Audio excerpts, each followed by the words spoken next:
Sal, ladies and gentlemen. Welcome. We're back. Long week, lot going on, but we're here. It's a bit delayed for the divisional round games. Some excellent watching, which we'll get into. Oh, yeah. Plenty of good sport going on. Exciting 2 weeks ahead with the Super Bowl coming up, conference finals games, a lot of cricket, It's getting tennis. down to crunch time. It's getting good. So Yeah. plenty here on the channel. We've just been brainstorming some ideas, so stay tuned. It's going to be exciting. Yeah, I think we brainstormed for like half an hour. I feel Yeah, like. it's been good. So a lot of exciting things coming. Going to branch out a little bit and possibly some live content. So stay Heard tuned. it here first. Yep, little sneak preview. That's a little bit deadly. Usually I like the editing to help me out with any F-bombs or something I might drop accidentally. All right. Nah, I mean, you want that rawness, right? That's true. That's just the way it is, especially when you're watching the Super. I hope it's a good game, Super Bowl. Like, I just hope it's a cracker. Should be. Should be, if it goes the way that I think these conference games will go. I mean, everyone's going to expect the AFC winner to win the Super Bowl, but right now you got the Eagles as favourites because they're obviously expected to beat the Commanders. Yeah. But I think if the Eagles get there, even no matter what, if the Commanders win and they're on like a fairy tale run, they're not going to be an easy beat. No. And if Eagles get there, they're a tough team. Good defense. Yeah. Got a lot of dog. They'll be tough out. And then obviously 100%. the AFC teams will be, either one will be. So I think it'll be a good Super Bowl either way. I think so. If Eagles make it, that's probably the best defensive team that's left out of the four. Ooh, yeah. Chiefs might have something to say about that. No, you put the Eagles high better I'll defense? put Eagles higher for sure. Yeah. This year. Yeah. I'm just, probably by the numbers, I think you're probably 100% right. I just think Chiefs defense, been there, done that in the last few years. Like, the Chiefs defense essentially won it for them last year. And I think big game, like the Eagles defense, their corners and safeties, like they've got that white corner. Like they got a few young corners who are high level, but playing in the Super Bowl is different.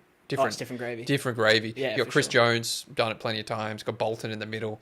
Chiefs got a lot of those players, and I think the Chiefs defensive coordinator, Spagnuolo, man, he's elite and so good in the big games. I mean, when you're talking about that, like experience, Chiefs have the edge. Definitely. For this season, I would have said from like week 1 to now, like Eagles defense has probably performed the best. No, I'm with you. I agree. Either way, anyways, we'll get into that a bit later. Let's start with a bit of the Aussie Open, bit of tennis. Yeah, Aussie Open. So, as of recording, Djokovic and Zverev alive.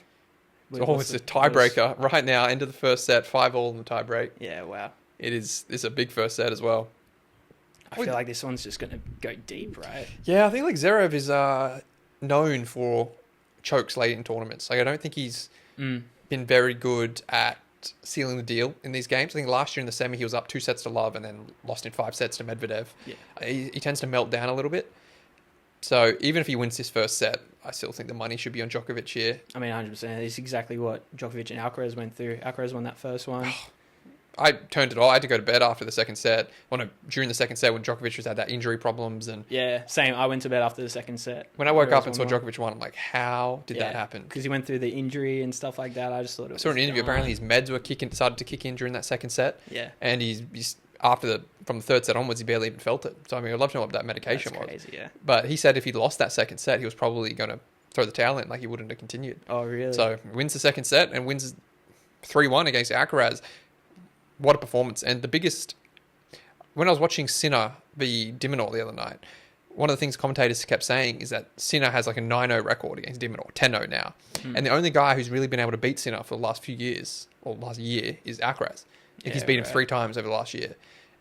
Apart from that, I only think Sinner's lost 4 games outside of the games he lost to Alcaraz, which is... I mean, his record over the last year is incredible. So now that Alcaraz is gone, I think Sinner is by far and wide the number one favourite because it doesn't seem like anyone else is able to beat him. It's interesting. They say style makes fights in boxing. It seems styles make matchups in tennis more than I think people give it credit for. Yeah, I feel like in tennis, it's like when you're coming up against someone that you like, they've got the wood over you. It's just always in your mind. It's like a mental thing, probably like a mental barrier that you can't really get over. Yeah, for sure. I think sometimes that's why you see like so many repeat performances against typical people that you verse. Well, I don't think anything is evidence of that more than the Dimonor match with Sinner. Yeah. He looked in that first set like a guy that was just not ready to win. I'm rooting for Diminor. Had money on Diminor. I thought he was great value at $5, especially considering that Sinner had those issues in the game before. He looked sick and shaking in mid-game. You take him straight up $5. Well, I had him in a multi, and the other two legs got up, so that was the last one. But that was like wow. the bigger one. But I realized very early in the match, especially when they started talking about a 9-0 record. I mean, that's absurd. Like 9-0, like that's so dominant. And that just basically, as soon as I heard that and saw how Diminor, his demeanor was going into that first set, he played nervous. He played like a guy that didn't believe that he could get the win. Yeah. And it wasn't until late in the second set where he really tried to get some motivation, got the crowd going, and he put up a fight in that second set, but just wasn't enough. And in the third set, Sinner just put it away 6-1.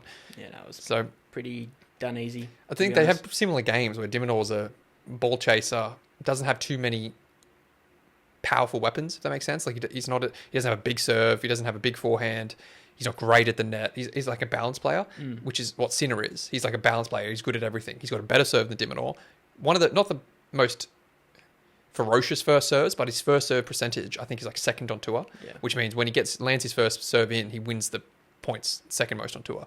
So he's very good at the wide serve, and then second shot is the winner, if that makes sense. Like gets not the ace essentially as it's known, but the second shot ace, I guess, if you want to call it. Like the serve sets up the return, and then that's where he finishes the point. A lot of those sorts of points. So Sinner is good everywhere. Probably Diminor a bit better at the net, but Sinner has just so much more top spin on the ball. They showed on the graphics during the match where the point of which they were receiving the ball, Sinner was receiving the ball about hip height because Diminor doesn't have that spin on it, whereas Diminor was receiving the ball near shoulder height because Sinner is able to get like when you watch Nadal play and he gets the ball, he gets that top spin. Yeah. So when it bounces, it's just like such a steep bounce. And you could just tell Diminor wasn't able to get on top of it. And as a result, the matchup is now 10-0. And if you're Diminor, like how do you overcome this? I mean, it must be such a, as you said, a mental block and a physical block. It's like, wow, in a tournament, if I come out against this guy, I'm essentially not going to be able to win.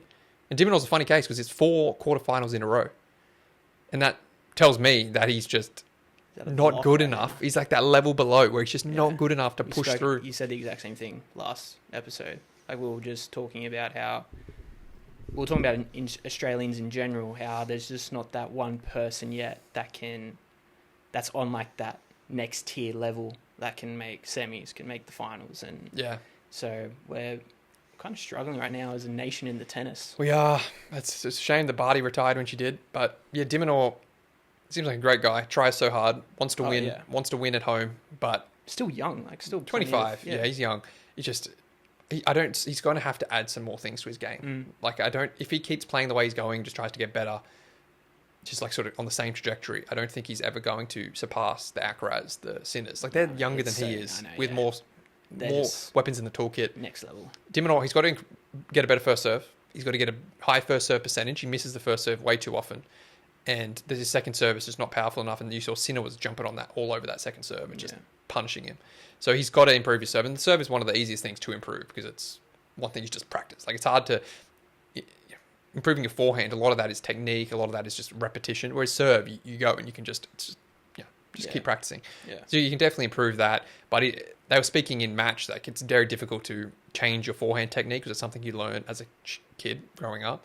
And Sinner obviously has just learnt that sort of, I don't know if it's a European style or what it is, but it's that ability to hit it and get that top spin on the ball, which is such a weapon. Yeah. And Diminor just doesn't have it. So he's going to have to either learn to maneuver around that or add it to his arsenal, because if not, I don't see how he pushes through, unless maybe a tournament where Sinner gets knocked out early or these other guys, or he just has a dream run. It seems like the quarterfinal is his hard ceiling at the moment, but he's good enough to his credit to beat everyone nearly below him, which is something to say about that, right? Like not losing against people who are below you, but plays to his rank. He does. And he's moving up. I think he's gonna be 7 now after this after quarters, so he's moving up, but it's just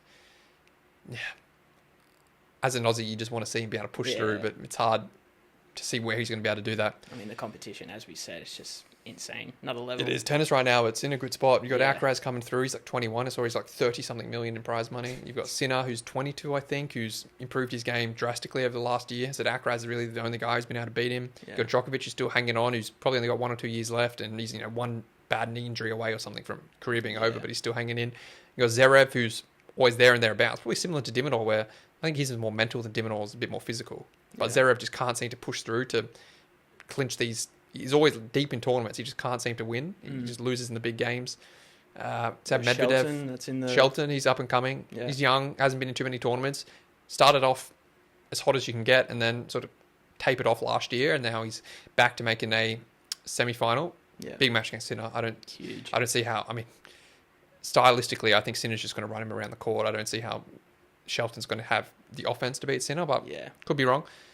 But yeah, there's a lot of young kids coming through, and you still got the Medvedevs in there. I mean, he had a shocking tournament this one, but he's always a tough out. As long as he keeps his mental in check. I don't think he ever will. But no, it's been a good Aussie Open. Yeah, it has. It's been good. And then on the women's side, Sabalenka's going for 3 in a row. Breaking news: Djokovic retired. Oh my goodness. Zverev won the first set, and Djokovic retired.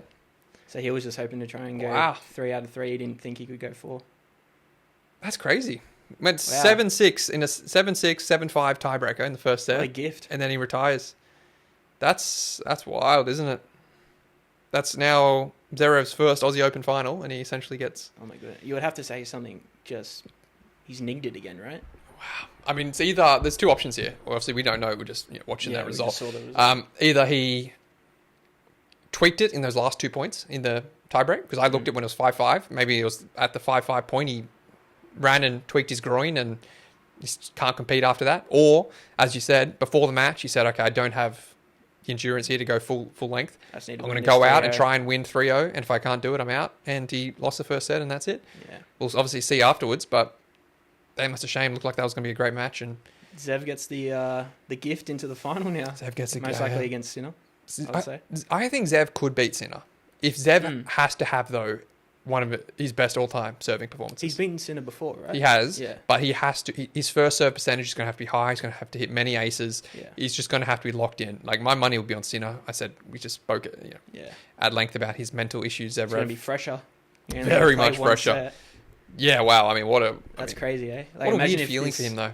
Sorry? What a weird feeling for Zverev. Yeah. I mean, obviously you'll be ecstatic because you're in a final, but I mean, you'll take it. a little bit of a letdown. Yeah. But he won the first set, though, so maybe Yeah. that's like, even though it's like 1 out of 3, well, I still won the set, so Yeah. I don't know. But yeah, wow, that's interesting. That's crazy. Yeah, I wasn't prepared for that. No, I couldn't believe when I saw the retired on. Obviously, I'm excited to go and see what exactly the reason was. But yeah, you said in the women's draw, number 2 lost today. Sabalenka, and the number 2. Madison Keys. What's her name? Swiatek. Polish. Swiatek Yeah, or something. yeah. I don't know. So Madison Definitely Keys, the butchering that. USA. They've got a finalist. Surely Sabalenka wins. Yeah, this one, right? Sabalenka looks... I mean, she lost her first set in the quarterfinal for That's the only one, right? ages. I couldn't remember that. Yeah, so she's gone for 3 in a row at the Aussie Open. She seems Never to been love done. the hard courts. Her only other Grand Slam that she's won has been the US Open, which is another hard court. Yeah. She's made the semis, I think, in Wimbledon and such. But yeah, it seems like she's a very dominant on the hard court. Must be because of her aggressive play style. Likes the fast pace. Likes to be able to get on top of the ball.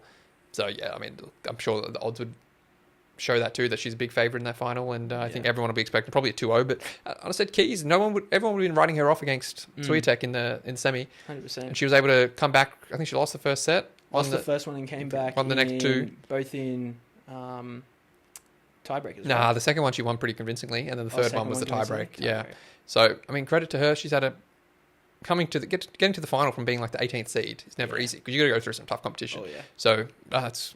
Did she go through Coco? Yep. Yeah. So beat Coco and then beat Swiatek. I mean, that's an excellent run. I mean, if she beats Sabalenka, you can't say she doesn't deserve it. Yeah, that's going to be crazy. What a run. So yeah, that's basically where it stands at the moment. So I think Sabalenka is the hot favourite in the women's, and I would say Sinner is probably I mean, maybe not right now because Zverev's already in. Sinner's going to win 2 games, but you'd assume Sinner's probably the favourite. But I wouldn't count Zverev out. I'd be interested what the odds are on that. Yeah, I think he's gotten better. I've gotten better with his mental, as we said. It's as long as he can keep his cool. He's got a chance, even if it does go deep. Yeah, 100%. Yeah, and if it's obviously Sinner's getting to play at night again, so he won't have to worry about any of the conditioning issues or anything like that. So I'm just having a quick look, see if I can search up Novak and see exactly. I'll see if anything comes out. See exactly what that was, because how they booed him after retiring. Wow. That crowd's been getting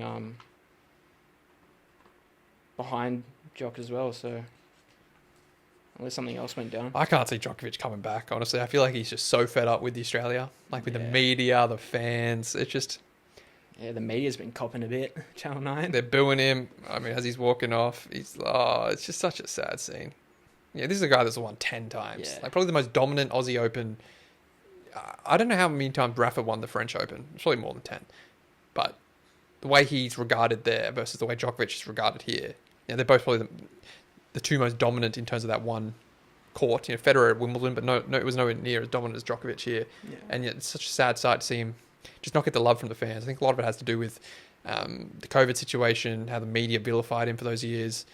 A lot of it has to do with just his sort of, I don't want to say prickly personality, but I think he does sort of stand up for himself a bit. Like, he's not going to just take no shit. Yeah. And I think that can get people off. And I think that once it becomes a trend to boo someone, it's very difficult to shake that. You know? For sure. So I think it's across all sports. Like that, you see so many in these different situations. People hate seeing the same person on top. they do, 100%. Same person, same team. Like there's always that sort of.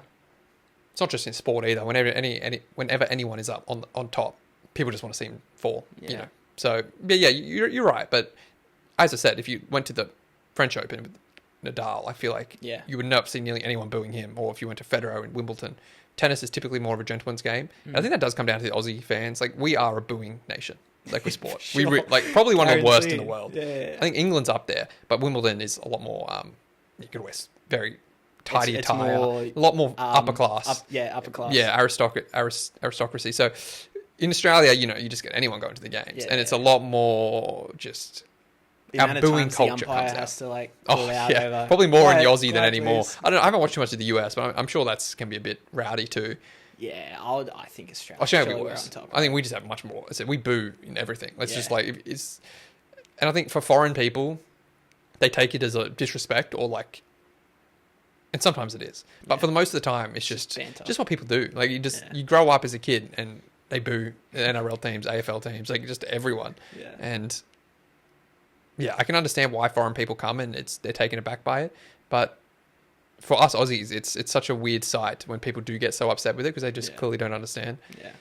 But yeah, it's still sad though because someone like Djokovic, he's a champion like that who's been at the top of the game for so long. He'll Deserves go to be down. praised, give his flowers. He 100% does, and especially after he retires. I mean, he's already feeling bad. He obviously didn't want to. Maybe the fans are upset that they didn't get a good match, but to be fair, actually true because they would have spent a lot of money on those semi-final tickets and to only get one Yeah, set. they get Sinner though. No, they won't. That's a night game. So do you have to? You don't get the tickets for the same day. Day session, night session. Wow. Okay. So you didn't can know see that. why That they'd makes be. sense. You can see why they'd be a little upset financially, right? Because at the end of the day, that those tickets would have been $300, $400, Yeah. Wow. and you think you're in for a great match, and then all of a Yeah. sudden you got to go after 1 hour. You won't be getting a refund for that either. So No, because you got through one set, so they'll probably just. even still, I doubt they'll be giving refunds at all, even if Yeah. once you get in there. So it's disappointing for the fans, disappointing for Djokovic, exciting for Zverev, disappointing for the people at home as well wanting to Yeah. watch. But just trying to see exactly what it's. And I think this is probably Novak's last time at the Aussie Open. But I'm just trying to see exactly why he retired. It must just be, as we said, that there's not. I'm not seeing like an injury, like where he's. Yeah, you must have just, as you said, where the first set Yeah, didn't you go his said, way I and just need to said, I make can't do through, it. Yeah. That's an interesting tactic, though. Like, far, if you're good I mean, enough to yeah. keep this, nearly win the first set, what are you In doing? the semi-final, it was like, I need to win this 3-0. I'm done. I don't know. Yeah, It's a weird crazy. situation all It's a bit round. crazy. Sucks for everyone. And of course, I think the narrative coming out of this is going to be don't boo, because Zverev says in his post-match interview, don't boo a champion, all this. And I already saw other people tweeting saying, don't boo Djokovic. I think a lot of people in the sports industry, tennis especially, have a soft spot for Djokovic. So they're going to all be on his side. And unfortunately, Australian fans are going to cop another beating online. Yeah. I mean, there's just been the fans, media. It's just been the only thing I've really seen that's come out of the Crazy, Aussie Open, isn't it? apart from Ben Shelton was match reports. criticising Channel 9 a few days ago about the Yeah. poor interviews. Honestly, I think Channel 9 are just... I don't think they're up to scratch. I think their commentators are poor. I think they spent too long just doing NRL and NRL only. And the NRL crowd and production does not translate to these other It's sports. completely different. Completely different. And I think they seriously lack the knowledge, the know-how, the expertise to host these bigger events. Aren't these reporters meant to be specialised in tennis though? They're not. Some doing of them NRL, are. right? Some of them are. Like you have the Jim Couriers and stuff who've been doing it for ages. But in the day games, I have the new one, John Millman, and this other girl, and Speedy. You know, Speed's just a NRL commentator. He does like other Channel 9 things, Yeah. and the other two they're fresh. But it's also just the Channel 9 like journalists and such who, the journalist, the one who obviously had the Djokovic, go home stuff. I think in general that they've dropped the ball a little bit, and unfortunately it's going to be the narrative going forward too. That as people come out here, and once the floodgates start to open and people start to criticize it, it's just going to allow more and more people to criticize it, and it's going to just become a hot topic and a chain to jump on. Just criticize the broadcast, Channel 9, and I don't know. They're going to have to either have a look at themselves and get some new people in next year and have a rethink, or it's just going to keep getting worse, I think. Yeah, maybe just need to try and change up the strategy as to like how they deliver the content to the audience or something like that. Yeah, they just seem very. I think the criticism has been they're very antagonistic. Like they're trying to look for clips. They're trying to look for sort of bait questions rather than. I understand you don't want to be too one way. Like you don't want to be too praising, too glorify these athletes as if they're gods, but you also don't want to be the other way where you're just setting them up consistently for, hey, gotcha. I think that one of the questions to Ben Shelton was, how's it going to feel like when the whole crowd's booing you next game because if you have to verse Dimonor? Yeah. And it's like, such a weird question to ask. It's like, obviously he's going to get booed if he's versing the Australian. Yeah, it's like, I'll try my best. Like, how are you supposed to answer that? Like, it's just, that was just such a rookie. Like, it's just, that doesn't scream experience to me. That screams like such a basic question. Someone who hasn't been doing this for a long time. Not even a question. It's just like a one-off comment. Comment, to be honest. And that was the thing that set him off. So yeah. Anyways, lot to talk about from the Aussie Open, and just wait for the game tonight then, because no more tennis today. Pretty much. And then so finals Saturday, Sunday, and then Monday we'll be able to talk about. We'll recap the winners. The 2 winners. See how we go. Do you want to go straight into NFL? Yeah, let's do it. Let's do it. Divisional weekend. Yeah, lived up to the hype, I'd say. Lived up to the hype. Great set of games. Great set of games. Nice upset in there. Crazy surprise. Yeah. A couple close games. And then, of course, the Bills-Ravens with plenty of controversy. Well, controversy in the Chiefs game too, but yeah. I mean, yeah. More controversy, I would say, in the Chiefs game, to be honest. Yes, I would say so too. Yeah. Do you want to start there? Yeah, let's start with that one. Texans-Chiefs. Wow. As we hinted to, it all came down to the refs play. It did. I mean, look, some would say it did. For me, it's hard because the Chiefs, the narrative is that they always get these calls. So instead of this just being a one game, it's like, oh, that was a bad call. Of course it is. It sort of like follows on from last year and the previous years, where it feels like Chiefs are always getting these calls, which makes it a little different. Like, if you have just, for example, in the Eagles-Rams game, if the Eagles got a couple calls, it would be a very different conversation after the game. It would just be focused on that game, whereas the Chiefs narrative is focused on, feels like years of these sorts of calls. And I think every impartial observer, even Chiefs fans, will say, bad call. Mahomes is clearly trying to get it. He knows what he's doing. There was another play where he flopped, where he didn't get the call, but you remember that one where when he was running out and he did the flop. Yeah. He knows what he's doing, and to be fair, he baited the refs. Now the problem is, he's effectively gaming the rules. And he's not just gaming the rules; he's gaming the philosophy behind the rules, which is to protect the quarterbacks and protect the big quarterbacks. Yeah. There's no bigger quarterback than Patrick Mahomes. So by him doing it, by him abusing the rule, he's essentially taking it to its ultimate conclusion, where these rules that are designed to protect the offensive players and protect the valuable assets on offense, most importantly at the top is Patrick Mahomes. By Patrick Mahomes himself being the one to abuse the rules, he's really could cause the whole house of cards to come tumbling down. Where the two options: either every quarterback starts to do it, because if Mahomes does it, I can do it, and two, or alternatively, the refs just stop calling this, and then you're starting to introduce the bigger hits on quarterbacks where they can cause injury, and then cause injuries, and then we go back on the roundabout, right, where we oh my god, 2 and third. What do you call it? Second string. Yeah. Second and third string quarterbacks coming in and playing these big divisional and stuff games. Like Josh Allen this week suddenly gets whacked as he's starting to run out of bounds and out for the rest of the game, and everyone's like, oh my goodness, so it's a very interesting situation. Clearly they were the wrong calls. I think the refs themselves will probably admit that. Did they change the game? Obviously yes, Would the Chiefs still have won? Probably. I can't remember exactly which one, but there was one that was a third down that was on that the Texans would have got the ball back. And if that was, if that's not called, that's a big game changer. Yeah. I think most people though would still believe the Chiefs would win, but it would have made it a lot closer and it would have changed how the game unfolded. I just think the refs just need to be more vigilant on terms of what the quarterbacks are doing and just need to be more aware that what the quarterback's trying to do in terms of gaming the rules. Like if a quarterback slows down, if the quarterback is late to slide, you just got to call it cleaner, I think. Yeah. Hard to do because it's clearly in the moment discretionary. Yeah. But the NFL's at risk here of going in either direction, where every QB is flopping, trying to get calls, which is a bad look. It's a real bad look when you have a long third down, a quarterback's trying to escape and maneuver around, gets pushed slightly out of bounds, and then 15 yards completely changes the game. So, yeah, I don't know. Where do you stand? Yeah, I'm on the fence where I'm with you on this. I feel like it's hard because like we're basically sitting here being like, refs just need to make the better call. Just be better. Just be better. But yeah, I know what you mean. I think we're going to see a lot more quarterbacks take this sort of approach. I think it's going to be a part of the game. Refs will just need to have that in the back of their mind when they're around the sideline. I feel like that's probably just the main area they need to focus on. Like when you've got all these rushes and they're hitting the quarterback, it can be tough whether you see helmet-to-helmet contact because that's usually why it gets called. But yeah, I feel like...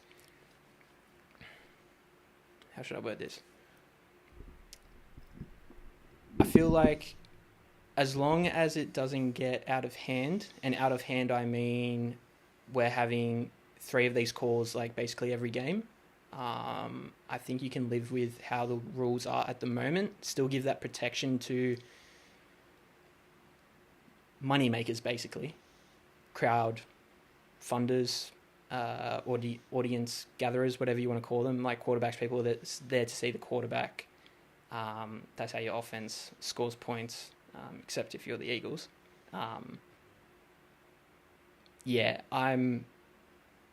Like I said, it's tough. We're basically just saying make a better call for the ref, but yeah, going back into the game, I don't think it made too much of a difference. Obviously, slightly, but Texans didn't really help themselves offensively. They had those missed 2 field goals on special teams. Stroud was still pretty mediocre. He did have some good gains on the feet on critical third downs that he made, but just still wasn't good enough. They only had that 1 touchdown against the Chiefs. Chiefs weren't that great either, defense. So, sorry? Chiefs weren't that great either, though, offensively. No. They were... For sure. I mean, as I said, that was kind of game how I thought it would unfold, where the Chiefs would come out pretty rusty offensively. Everyone said Mahomes would be fine. Mahomes had thrown a pass since before Christmas. Now, a lot of people say, it's Mahomes, who cares? But 1, Mahomes hasn't been Mahomes this year, or even last year, so he's not been in Josh Allen level. Yeah. And 2, I don't know who you are, it's going to cause your offense to sort of get the hang of things again. Obviously, Kelsey had a big game for them, typically as he does in the playoffs. Yeah. Spags had a great game calling on defense, which has been their biggest asset in the playoffs the last few years. Just to quickly, though, tie a bow on the QB hits. I've got to applaud the NFL and the rest for how they've been calling the hits in the pocket. I feel like it was a time either last year or early this year, I think mostly last year, where whenever a QB got hit in the pocket hard, they would throw a flag, unnecessary roughness, which is always the worst because at the end of the day, they're going for a sack. And it's difficult because if a QB escapes that hit and gets out, it's a game changer. The difference between a sack and a QB rolling out and making a pass or running for a first down it's massive. Yeah. And when they would throw those flags because the defender lands on him or something, or it's just it was such a it really took the air out of the game because a sack is essentially what the defense is trying to do, and you're making their target so much harder for them to achieve. Yeah, what can I do to stop this guy? Exactly, and I feel like to their credit, they haven't been doing that much anymore. Yeah. The problem becomes, the problem that is now to the forefront is when the QB is running.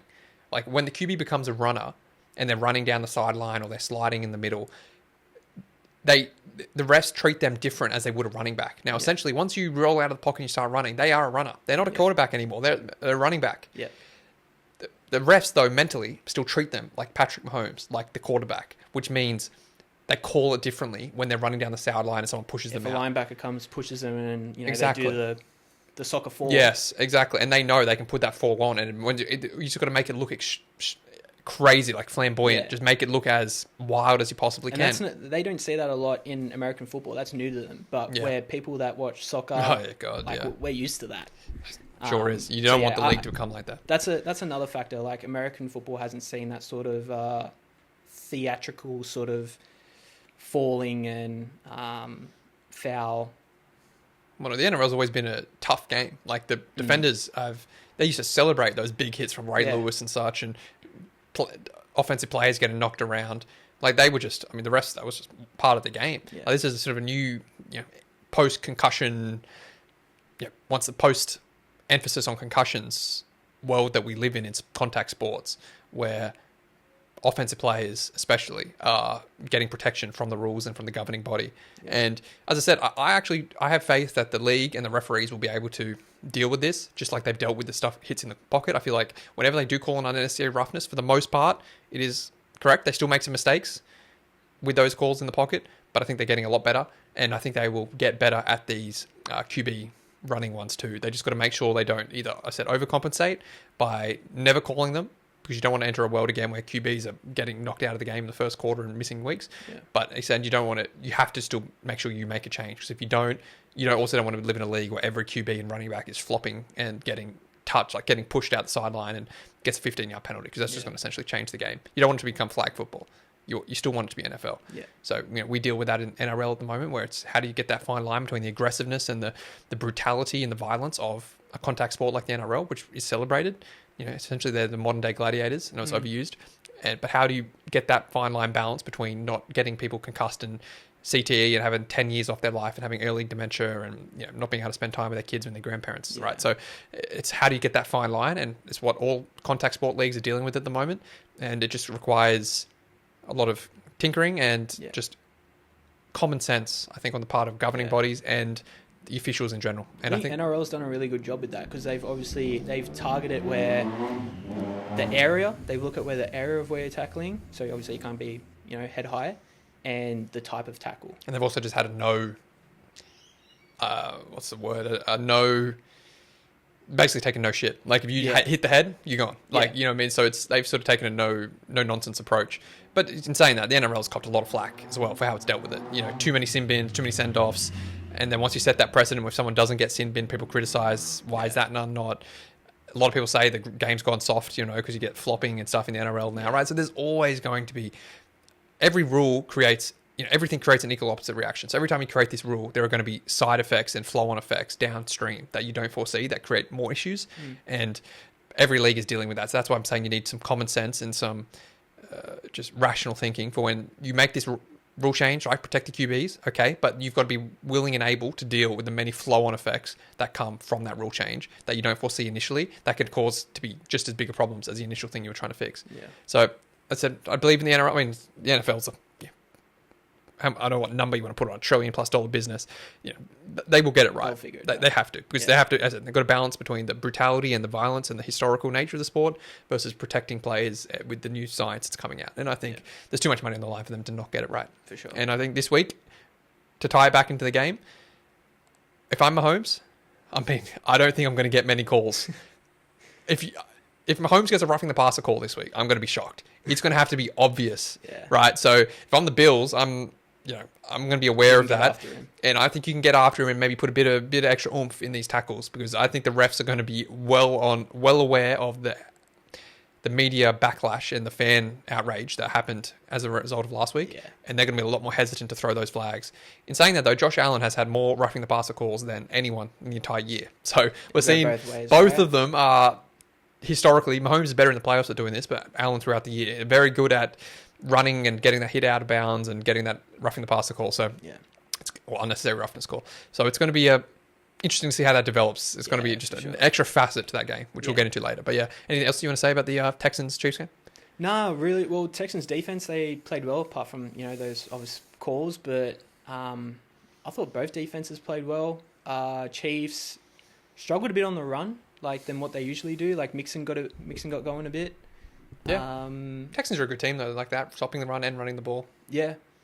I just feel for Texans side, if they can just fix up their offense just a little bit, I feel like they're a team that can sort of make their next step. Yeah, it's crazy though because they have good weapons. QB they like. Maybe they got to get a bit better of an offensive line, pass defense wise. Rather run better blocking is pretty O-line. Maybe a better OC. I don't know who their OC is. Sorry? I don't know who their OC is, the offensive coordinator is. No, I don't. But I mean, maybe that's somewhere they can improve. But I think as well, CJ just got to get a little full season. I think CJ just got to get a little better too. Yeah. But I really like their coach. I think D'Amico Ryans is going to become a top tier coach. You saw how he got that defense ready. He gave the Chiefs a good run for their money. It's just unfortunate that 2 years in a row they've come up against the Chiefs in the divisional round. Did he come from a defensive background? Yeah, he was the 49ers defensive coordinator when they were like dominating a few years ago. Yeah. So he comes from like that Shanahan system, which is intense and focused and detail orientated, but also I think he has a good at relating to the players too. Seems like the team like rallies around him. He does. So I think he's a great coach, and the biggest asset for the Texans is the division they're in. There's really no competitor right now. Colts, Jags. Who's the other guy? What other teams in that division? Colts, Jags, Texans, and Titans. Yeah, Titans. Yeah. No other teams really looking dangerous at the moment. So you'd expect they'll be heavy favourites to win that division again, and to lock up a home wildcard game.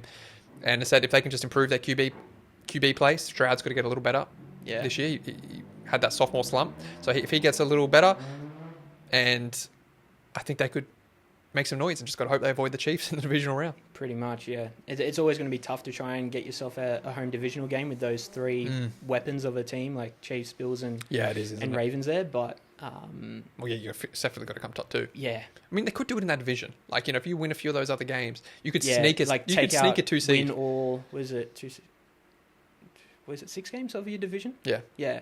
So you win all those 6. Well, how many? You just got to get to 12, I'd say. They had more. They had 14. 14. But my point is, you can sneak a 2 seed maybe with 13, depending on how the year goes. Yeah. And 13's not out of reach for them, but they have to be a bit better offensively. Yeah. But considering where they were 3 years ago, you're ecstatic to be a Texans fan. You're good. You're still, I said, sort of the theme of this show. You're not good enough yet to push through that ceiling. Like a lot of, you're sort of fighting at your weight. Yeah. To push up, you're gonna have to make a few tweaks. But future's bright. Like it's much prefer to be a Texans fan than a Saints fan right now. Put it that way. Guaranteed. Yeah. Guaranteed. Rest in peace.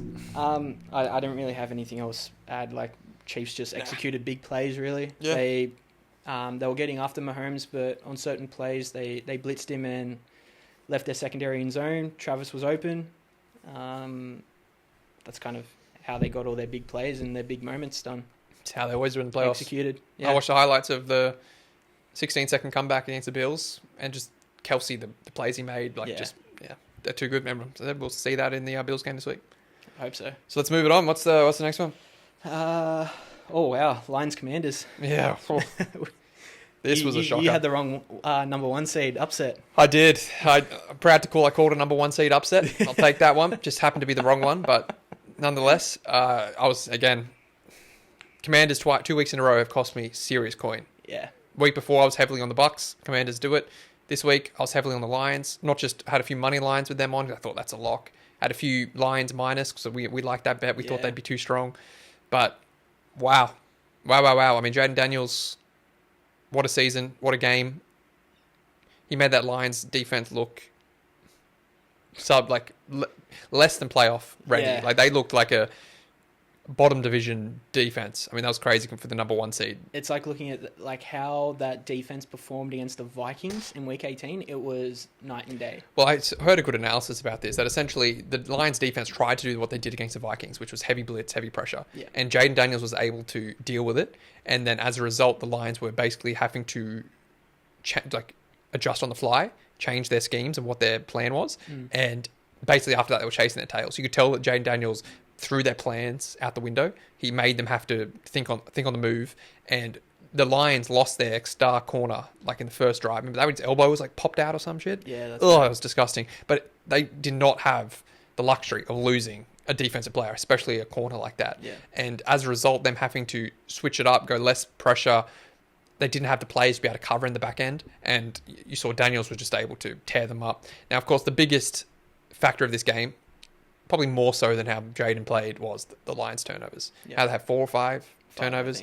That the interception from the Williams, it's just you can't do that. Like, that's Ben Johnson trying to be way too clever. I think maybe that shows that he would already lost faith in Goff that game to not make the plays. Like, if you're in that spot, you're relying on a wide receiver to make that throw. Like, I just don't think that's the time or place. And he still kind of had to rely on him because they're playing from behind, and that's why You just had to double down on Goff. I think he had to double down on Gibbs. Yeah. Like, Gibbs had his way that whole game. I heard someone say the other day, if they just ran the ball every play, they win the game. Gibbs was looking so good. I had his over. It was done by half time. Yeah, no, they couldn't tackle him. The Commanders' run defense was just awful, which sort of leans in a little bit to the Eagles' prediction a little bit. Yeah. But yeah, the Lions, they just, from that first, I think I remember texting you, after the first drive, the Lions went to like 3 and out. I said, oh no, because the way the Lions were going to win this was get a lead early. Yeah.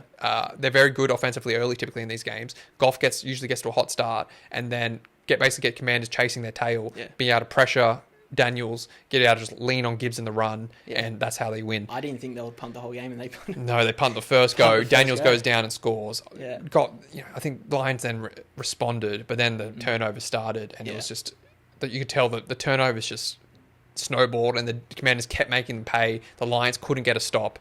It was crazy to watch it unfold because it got close near halftime, right? Or around halftime. Lions brought it back. It got close. Laporte scored just that's before right. halftime, right? Yeah, that's right. So that it got close, but then again, the second half unfolded, and just you couldn't stop the Commanders, and then the turnovers. So it was essentially, for me, just Commanders' offense was what we said last week as well, that they kept extending plays. Daniels wasn't that great on third down, but was so good on fourth down. I mean, you got to give credit to what's his name, the coach.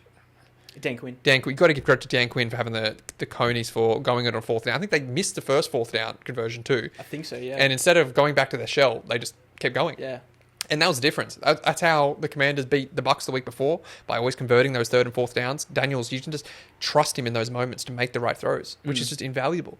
And then, as a result, you frustrated the Lions when they got the ball. They felt they had to score, and then it forced the turnovers. Goff made some mistakes that he hasn't really made He has made them this year, that 5 intercept game or something, didn't he? But typically in these big spots, he hasn't been making these the last few years, and it forced the Lions to go away from the run, which was their biggest asset. Forced them to throw, and forced Ben Johnson to sort of capitulate a little bit. I think it was a poor game from him, and the Lions will be ruining that game. That's a game they should have had. A game that I think if they had over again with the hindsight of how it would unfold, I think they would adjust some things and would be able to put in a much better performance, because I don't think they showed their best. I think that the defensive injury at the beginning hurt them, but I was just shocked by how ineffective their defense was, tackling and just their ferocity. Like, I thought, the reason I picked the Lions was I thought Dan Campbell would have that Lions team just seething, like looked like a bunch of guys with rabies, just ready to go out and just feast on that Commanders team. It looked so easy for Commanders. But Commanders were just able to bounce off tackles. I was just like, what is going on? This looked like, it was not what I was expecting from the Lions defensively. And then, of course, the turnovers. It was just a game with the defense playing that bad, you couldn't afford turnovers, and they made too many turnovers. Yeah, they just, a lot of my reactions from this game sort of ties into like how I feel this Eagles matchup is going to go. But so I don't give a lot away. Like the Goff and Ben Johnson, that offense, like they were just trying to go basically in a shootout with Daniels, where I don't think that's the play, because you have to dominate time of possession to keep him off the field, because he is showing himself to be that good. Like, he's a difference maker, and he's clutch. And that's off the help with his running backs. Brian Johnson, he's so good on late downs, because it's such a manageable 3rd and 2, 3rd and 3. Yeah, he's never in a long one. 4th and 2. Yeah. It's not such a long. The running backs give him that yard position for those late downs to convert like so easily. And so, yeah, we're going to talk about it in this like when we break down Commanders and Eagles. But I think that's something that the Eagles are going to have to look for. Well, if I'm the Eagles, one thing I couldn't believe what was happening is they kept allowing Daniels to roll out to his right. All you had to do was watch the Bucs game, and nearly every single time he got pressured, rolled to the right, passed through the middle of the field. Yeah. or got run for the first down. Yeah. It's his most dangerous weapon. I even heard Todd Bowles in the Bucks game talk about that. I think at halftime, we've got to stop him rolling to the right. What was happening in the Lions game? He kept rolling to the right, just consistently. I'm like, man, just seal the edges. Force him to go through the middle, get a spy or someone. It was just, he's so good at moving out to his right and making the throw. Yeah. And the problem is he's so good with his legs too, that as soon as that guy comes in to get to tackle him, he throws it over him. Yeah. Like he's so good at that, like Mahomes sort of, Allen, like Lamar, like the ability to run but keep your eyes downfield and to basically toy with that defender that's spying on you or that's defending to, are you going to come to me or are you going to sit back? Yeah. Whatever you do, I'm going to counter. Yeah. And he's so good at doing that. So the Lions, I don't know what was, I like their defensive coordinator, but I don't know what was going on, why they were just said maybe it's just their plans were thrown out early and they just couldn't recover. Maybe they just didn't have the personnel. Yeah. I don't have know. to be mistake free. It That's was- really what it came down it to. was Like just- Commanders have been so good, no mistakes, no turnovers.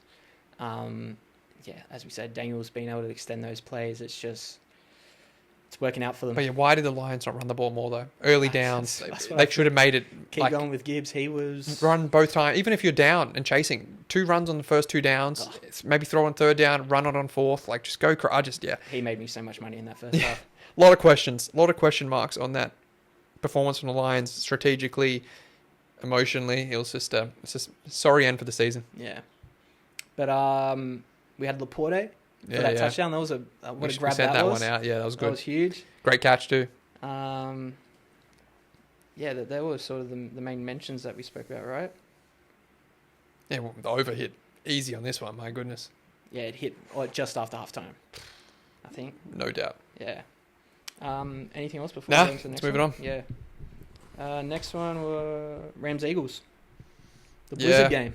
Yeah, it was crazy. It wasn't too crazy. Like started off not. Started was fine, And and then then, it it was was like by wild. halftime it sort of pelted down.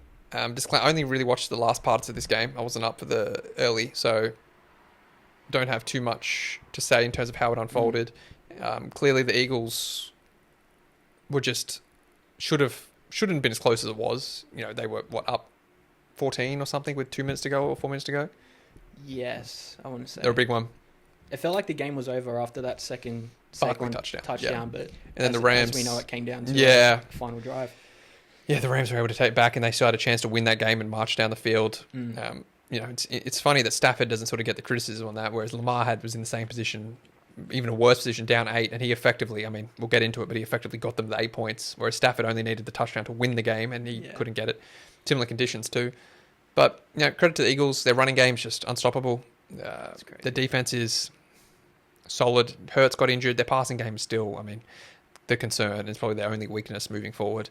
Yeah. So if you are able to stop their run, which is a lot easier said than done, you do worry, are they going to have any other juice in passing games, especially with Hurts now injured? That basically, we don't know how injured he is, but that's going to take away a lot of his running, which means that Hurts could be a non-factor. If he can't pass the ball and he can't run the ball, what's he really doing? Maybe a tush push only. And you know, they're going to be so heavily reliant on Saquon getting 130, 140 plus yards and getting touchdowns, and their defense keeping it low. The Eagles moving forward aren't going to be able to afford many turnovers. You know, I think their room for error is shrinking with the lack of passing performance and the lack of Hurts' mobility. It's going to mean that if they get down substantially in any of these games, it's going to be very difficult for them to claw back, especially because they start off so bad in the first half offensively. So, yeah, I know we're not previewing the Commanders game yet, but Commanders, if they get off to a hot start, it could be a very interesting game. So, yeah, for this game, I think I like the Eagles in this. I was on the Eagles. I thought the Rams were a little overvalued. They backdoor, and depends what number you got it at, but they nearly backdoor covered. I think it was 6 they got it down to. Yeah, 6 points. Yeah. So the line was fluctuating between 5.5, 6.5 most of the week. Not much to say really for me apart from that. Nah, yeah, it was just another Saquon game, basically. Like, especially when that weather comes into factor, the run game's so valuable in those situations. And he had 2 60-plus yard touchdowns. And the one thing, like, obviously he gets so much props for his speed and agility and stuff like that, but I feel like his vision is, like, so underrated. Like, on that on the second touchdown, they showed footage straight afterwards where it's locked onto Saquon and Hurts, and you can see him look at Hurts just before they run the play, and he like says something to him. So he's kind of like it felt like he saw the vision, and he's like I've got this. And so Hurts gives him the ball, breaks on the outside, beats the O-line, which he does like so effortlessly because of his speed and agility, as I said. And he's just looking like such a complete guy, and he's probably favourite to get the offensive player of the year award. Yeah, 100% deserves it. Definitely due. Haven't seen a running back sure. sort of be this dominant since Adrian Peterson, I'd say. Yeah, like AP. just the fear, the expectation of him getting the 100+ yards. Yeah. The inability to stop him, his ability to get long, the long plays. Like I feel like he's getting a 50+ yard TD nearly in every game he plays. Yeah. It's something to watch, and I said they're going to need him this week. For 100%. me, I think if he goes over 150, they win. If he doesn't, they lose. I think that's how big it is. He really is. When was the last time he said that about a running back in terms of being the AP. determiner of winning and losing? So that's in the modern age with the QBs and running backs being undervalued. We're sort of seeing the return with the Eagles team of the running back being the main driver of offensive performance. Yeah. Which is something out in the ordinary. We saw who's the running back from Falcons? Bijan Robinson. Yeah, he tweeted, "Thank you, Saquon, for showing what these running backs can do." Yeah, fair play. Yeah. And the biggest losers of all this are the Giants front office. Yes. How they still have a job, I will never know. It's crazy, eh? Awful. But otherwise, yeah, from a Rams point of view, they just fell behind early, and then once that snow came in, Kyron wasn't really doing much. I think he had a fumble again, which happened the last time, and that didn't help him. So the turnover battle was won by Eagles, and it's sort of just like a trend that we've been seeing. The defensive backs are so good. This whole divisional week is To be turnovers. fair to Hurts, he isn't really turning the ball over. So Yeah, even though he's not getting big plays, it's not hurting them, which is, yeah, ultimately it's really all you can ask for as a QB. for sure. Yeah, Sure. let's move it on. Yeah, that's it. Oh no, we still got one more. The Ravens-Bills. Ravens-Bills, what a game. Sort of lived up to the hype. So I was disappointed that, just fast forward a little bit, that 2-point conversion wasn't converted. Not just for the Ravens' sake, but for the fans' sake. Like, I think it was a bit of... There was more in that game to give. Yeah. That game had the potential to go just crazy. That could have been overtime. Just below 2 minutes ago, It was right? a minute 30, I think. Yeah. Bills had 2 timeouts. Does Allen get the field goal? Probably. But to be fair, he's had a really poor second half offensively, the Bills. They were really trying to run that clock out, playing very conservative. So it's difficult to just suddenly turn it over. But the point is, it would have been exciting, him have to get to field goal range, kick the field goal. It would have been, dramatics. And if he doesn't, well, go to overtime, then anything can happen. Yeah. They weren't really able to stop the Ravens offense. So it would have been, and obviously with the rules changed in overtime, it just would have been a great spectacle. So Andrews dropping that ball didn't just rob the Ravens. I think it robbed the fans of an even better game. Like, I think that game had the potential to become an all-timer, especially if it went to overtime. Yeah. But in saying that, where to start with this one? I think Lamar's turnovers, I think a lot of people focused on that, right? The 2 turnovers, the interception, which was a bad interception. You watch that back, bad. You're like... He missed him by a lot. He had pressure, right? He threw the ball early, trying to predict the route, and just threw it straight. Whenever you see a catch, an interception like that, where the guy is just catching it with no one around him, you're just like, wow, you can't be doing that.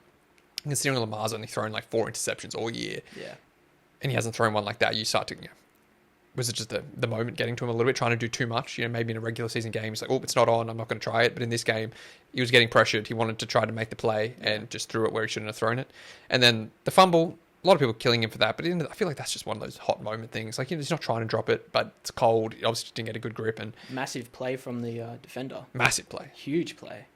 Well, you get Von Miller running down the field to the 30, and then the Bills score a touchdown off that, and that's a massive turnaround. Oh, sorry, we're talking about Lamar's fumble. Right. Oh, you're not talking about Andrews' one. Sorry, get a bit ahead. Sorry, yeah. But no, the Lamar one, that's that was heavy in the first half because that was helped the Bills get the shortest field of the game. Josh Allen does Josh Allen things where he's just gets the touchdowns when he needs to, just throwing making the right play. He didn't have like an incredible game, but just no, I didn't think so. For Josh Allen's standard, I think it was just. I thought it was just both defenses. Both defenses showed up. Like Bills had their impact plays. Obviously, Lamar was still had a great second half. there. Great second half. Lamar was still cruising. Like even after those turnovers, they were still in. They were still in by the end. So yeah, Bills had their moments, and like Ravens defense really showed up. They made some crucial stops. They stopped the red zone, the Allen QB draw that usually works really well for them. So they had a massive stop there that kept it to a field goal and kept them in the game. Yep, and the The defenses definitely were. I think both defensive coordinators deserve some credit, especially what's the Bills head coach? I'm so bad with names, man. It's awful. Sean McDermott. I think he had a good game. I think they were a little too conservative in the second half, but yeah, kind of sort of expect that. I think Lamar in the second half had an excellent game. A lot of people say he gets a fail grade because of how bad his first half was, but I think for most part he was more than competent, especially to do what he did in that end with driving down the field in the cold with all the pressure on him. Yeah. I think they should have gone to Derrick Henry more. I think they should have used Lamar's QB draws more. I don't think they drew up enough plays. A lot of design runs for I honestly think, again, for some reason, the Ravens' offense in the big games in the playoffs, their scheming or their plans just don't work. I don't know whose fault it is. I don't even know if they have the same offensive coordinator from last year. I don't know if he's changed or not. But either way, last year against the Chiefs, they barely ran the ball. They just tried to throw it. This year, they started off okay, and Derrick Henry was starting to get good. He started to get 10-yard carries. He was starting to make some moves. I think he had under 20 runs. Lamar Jackson had 0 designed QB runs. Like, what are you doing? It baffles me a little bit with their play calling in these big games. And a lot of the blame falls on Lamar. Unfortunately. But I don't think he's getting the help he needs in the play calling. Now, the turnovers, especially the interception, is his fault. And I'm sure we're about to get into it with another player who has a lot of blame falling on his shoulders. But yeah, I think they should have relied on Derrick Henry more. I know once you're down, you sort of want to chase it a little bit, but I think they would have opened up the passing game more. I think having Lamar run it again would have opened up the passing game. Again, though, in saying all that, they did enough to tie it at the end, and unfortunately, Mark Andrews just had one of the all-time blunders of a game that you will ever see. I mean, the worst. What is it? Three plays in a row. It felt like that he was a part of. Yeah, a drop in the first half, which was a bad one, but obviously not costly. And then you, of course, have the fumble, which was, but I think that was probably the biggest. The drop on the 2-point conversion but that fumble was, that was huge. I mean, the Ravens, you couldn't stop them offensively. You just thought they were going to go down and score there. And that's a completely different game if that doesn't happen and they score a touchdown instead. And then, of course, the drop on the 2-point. I mean, you just got to catch those. Yeah. Mark Andrews doesn't make many drops. It was a perfect throw, perfect play design. Everything worked well. Here we are about to get the great minute and a half, and it's just a stone cold drop. Couldn't believe it. I wish from these games, like, we hype them up so much. I want to talk about positive things that took a team over the edge, but unfortunately at the end it's a bit of negativity on plays that weren't made that were the difference makers. They're just such big plays. Like the fumble, that's a massive play, and the drop is just, that's the game. That's your season, and even people drop the ball all the time. People make mistakes all the time. But in those moments, you're going to remember those. They're going to stick with you. I mean, poor Andrews. I'm sure he's still not recovered. I don't think he'll ever recover. It's going to be a long off season. Long off season for all the Ravens guys. Lamar will be pinching himself. Andrews, obviously, the coaching staff, the defense, everyone's just going to be ruining that game. They probably were the better team. Offensively, they were better, I'd say. Just the turnovers again. The thread with all these games is can't turn the ball over. You got to take your chances when you can, and you just got to limit your errors. That's why the Chiefs have been so good. They just don't turn the ball over. They don't give away stupid penalties. They basically are playing the rules rather than letting the rules play them. They're always disciplined, and that's why they keep winning these big playoff games. So I think that's essentially what these games come down to: is limit your mistakes and just have a cool head. And Ravens have suffered from that, of giving away silly penalties in big games, making turnovers, trying to do too much. I think Lamar's problem is he tries too hard. I think he wants to win so bad, and he wants to have a good performance so bad that he gets to these big playoff games and he thinks, okay, I need to do extra than what I've been doing. Even though he's just probably going to win the MVP, had one of the best seasons of all time. Yeah. But in his head, he thinks he needs to do more. I think someone just needs to get to him and say, Lamar, just do what you've done all year. It's more than enough. It's just some of the narrative stuff around his playoff performances, getting to his head a little bit, and he's just getting too much in there. Yeah. But I think the play caller can help him out. Give Derrick Henry the ball more. Start him off without having to do too much early. More runs. Get him into the game running. I don't think it's hardball making those calls, right? It just seems like it's just all the. Like I said, that first half should have been majority runs, and then pass thrown in there. Yeah. And he had a great passing game apart from the interception, but I just think it would have taken the pressure off, limited the mistakes, tried to just build into the game, take more time in possession. And then come second half, if you're feeling, once the playbook's opened up a little bit and they're starting to sell out to defend the run, that's when you start lobbing over the top. Not having Zay Flowers hurt, not having that over-the-top threat. It's still crazy. Likely and Bateman still Performed really well. Yeah, They had but I great think if Flowers performances. plays, that really Oh yeah. would have tested that Bills defense even more. I don't know what his injury was, but he was supposed to play last week. Remember, he still didn't play. That must be a bad injury. But yeah, I feel sorry for the Ravens. But Bills, credit to them. They finally win a division game after a few years, and Going to we're Arrowhead. back. Bills, Chiefs, Yeah. classic. Allen 0-3 against Mahomes in the playoffs. Yeah. So trying to avoid the 0-4, which would be the sort of The most. the first ever Yeah. 0-4 QB in the playoffs. So big game, and I think unless you got anything else, let's No, Get into the- that's it from me. get into the two conference final games. Let's do it. Conference final weekend. Wow. Which one do you want to Can't start believe with? 3 games left of the season. Hey, I know, it's unbelievable. We'll start with the first one in order. crazy. Eagles, Which one's Eagles, the first Commanders, one? Commanders, Eagles. Yeah, wow. This one's... You've got Eagles that have been... Like I said, I think they've been like the best defensive team left out of the rest, going up against such a hot offensive team, led by a rookie. This will be the first time a rookie makes the Super Bowl. If he wins. Rookies have made QB Super Bowls before, but the biggest difference is nearly every rookie QB's made a Super Bowl or a conference final has had like a top 3 or top 5 defense. Yeah. The thing that makes Daniels different is his defense is like ranked 17th or 18th, which demonstrates that he's not just like a what's the thing that Charles Barkley likes to use? You're a bus driver rather than a passenger. You're driving the bus. Yeah. Daniels is effectively driving the bus, Yeah. right? For a rookie, that's just, you don't really see that. Like you saw with Purdy, there's a couple others too. They were able to get their team to a Super Bowl, but it was on the back of an excellent defense and a well schemed offense. Whereas Yeah. Daniels is doing it all offensively with Yeah. a subpar defense. So I mean, it's incredible. I don't even think you can refer. I think if you're taking to the account this game that one team has a rookie QB, I think you're missing the point. I think he's not playing like a rookie QB. You need to take him as he is, as if he's like an established 4-year player. He's not getting overawed in these games.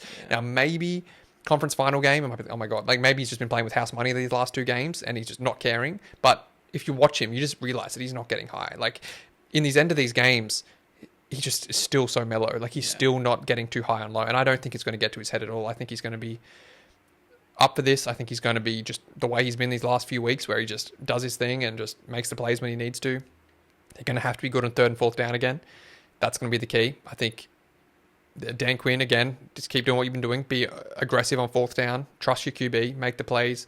And if they can do that, if they can control time and possession, not turn the ball over, which Daniels hasn't been doing. But again, if you turn the ball over, as both teams, whoever turns the ball over will probably lose the game. Yeah. So limit your turnovers, convert your 3rd and 4th downs.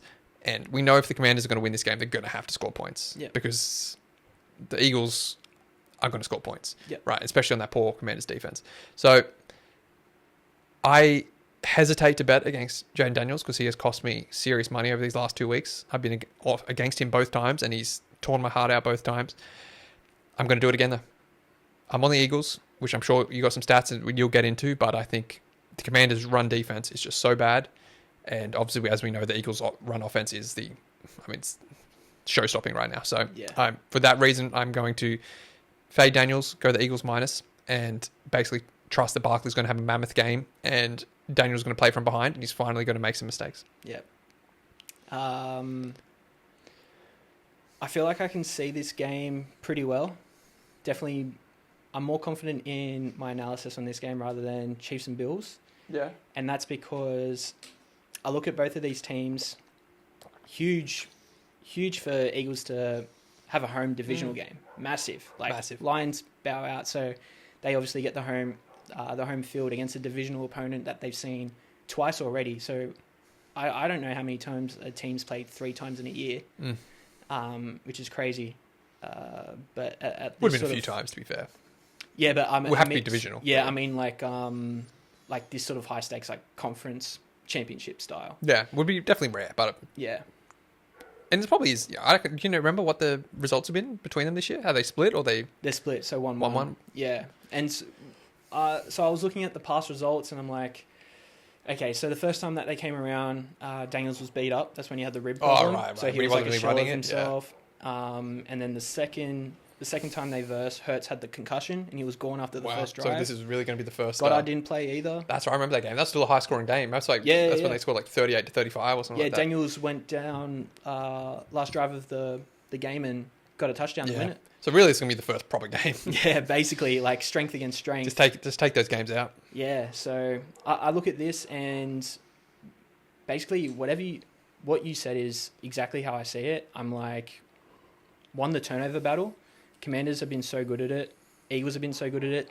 Both of them are going to have to be mistake-free in order to propel their offense.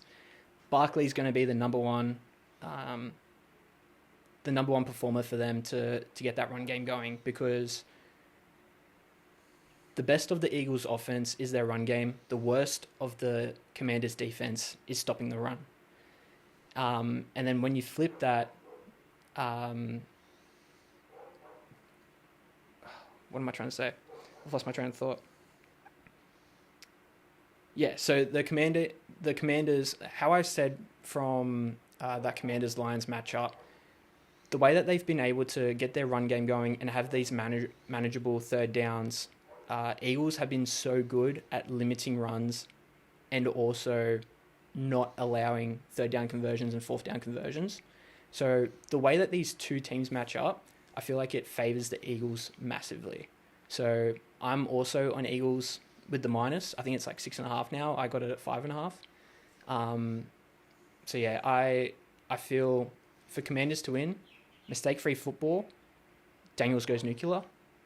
For Eagles to win, Barkley goes nuclear, and Hurts can't turn it over. Which is basically, so you're looking at both quarterbacks.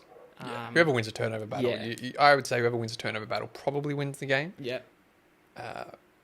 I think, especially for the Commanders, they can't afford to lose the turnover battle. I think the Eagles probably could lose it, throw an intercept or fumble here or there. I think they have the ability to come back, but I think the Commanders are going to have to be mistake-free, have a high third or fourth down conversion percentage, and high efficiency in the red zone. Get those touchdowns if you get the chance in the Eagles red zone.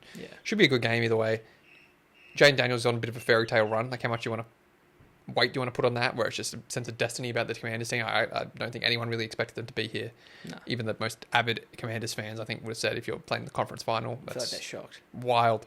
Eagles at home, as you said, is a huge advantage, especially in that Philly. I mean, that place is going to be absolutely rocking. That's going to be in Commanders, they've lost their right guard, which is where that's huge. Jalen Smith. Well, what's the linebacker for Eagles? Real good one, Jalen. I can't remember his last name, but I'm awful with names, mate. That's on his side of the football. So like they're going to be able to get after Daniels. Jalen Carter, he's going to be. Jalen Carter. Oh, that's defensive end. Yeah. Defensive end. He's going to get. He's been lights out these last few weeks, and he is going to be. That's a great point. I forgot about that. I wanted to mention that Jalen Carter is going to be a problem. Yeah. And I think surely the Eagles are going to be aware that Daniels loves to roll out to the right. So surely they block that edge, let Carter go up the middle. They're probably going to get double teamed, but I think the Eagles have other good defensive. They have another really good defensive lineman who can get some sacks too. So I think they should be able to pressure Daniels. Braun or something like that. But Daniels, he has shown that he's able to deal with pressure. But I think the Eagles, Carter is probably one of the most talented defensive linemen in the whole league. Yeah. And they should be able to get to him. They should be able to rush him, get a few sacks, get them in long yardage, third downs, make it so Quinn can't call the fourth down. And if you get Daniels on a 3rd and 9, 3rd and 10, he's only human, right? So he's not going to be able to convert them like he has been able to convert in these previous games. And then hopefully the Eagles on their side, it is important to see how hurt Hurts is. If he is really hurt that he can't run at all, that is a big change, because then they could actually properly sell out for the run and just say, we are not letting Saquon beat us. Hurts is going to have to throw the ball to win. And with how bad that passing game's been recently, that could be the game plan. And, I wouldn't hate it. But, as you said, the matchups lean heavily in the Eagles' favour. The Eagles' strengths is typically the Commanders' strength, like what they want to do, which should cancel each other out. But the Commanders' deep weakness, which is their run defense, is the Eagles' strength. So you would just, based on that simple calculus, you would say that the Eagles should run away with this one and should be actually a probably dominant game. But the Commanders have a touch of destiny. It's a conference final game. The Eagles could be tight. Hurts could be really injured. Sirianni could make some boneheaded calls. Yeah. There are a few things that can change, but just by the numbers, you have to take the Eagles on this one. I think if you take the Commanders, you're more not taking it on faith, but you're taking it on just that sort of dream run, that sort of dream time, what's going on right now. I feel like if you're taking Commanders plus, you may as well take the money line for Commanders, right?